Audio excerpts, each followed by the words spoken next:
Alright, okay, so what's up? Okay, we're here in Cavite, in Laguna. And the reason we're here is we're planning to witness the beauty of Pagsanan Falls, which it's always mentioned. I'm not sure if it's still in Civic at Cultura. Pero during our younger days, it's always there. It's one of the beauty of the Philippines. It's in Laguna. So actually, I'm here in Cavite. It's a province it's a municipality in Laguna. And this is El Pueblo Salvador, the tourism, where the jump off going to Pagsanan Falls via trekking starts here. But as you can see, it's wet.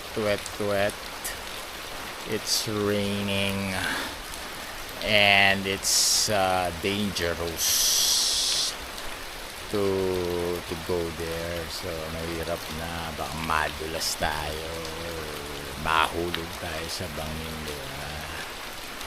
So it's a bad day because it's 5 hours drive going here from San Jose del Monte, Bulacan. And ito lang ang nadatnan namin. And walang tao dito, walang other visitors or tourist na mamamasyal doon. So it's really not our day. However,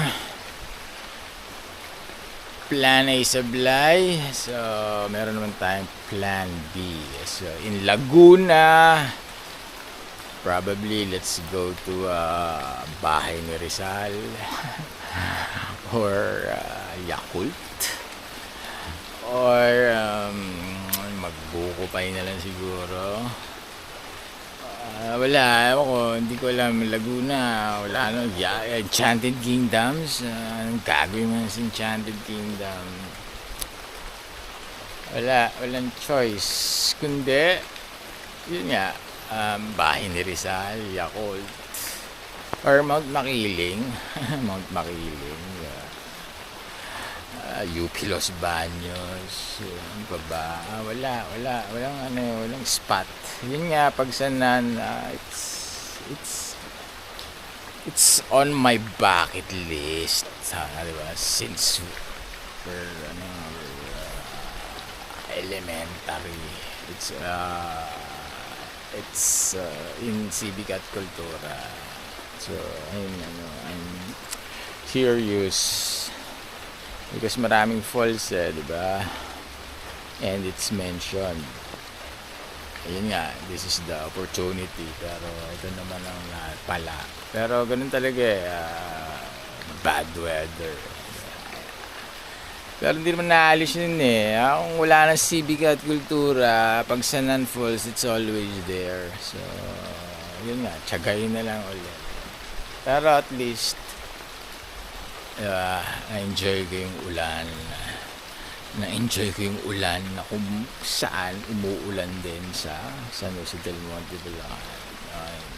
Yun lang. It's not our day, but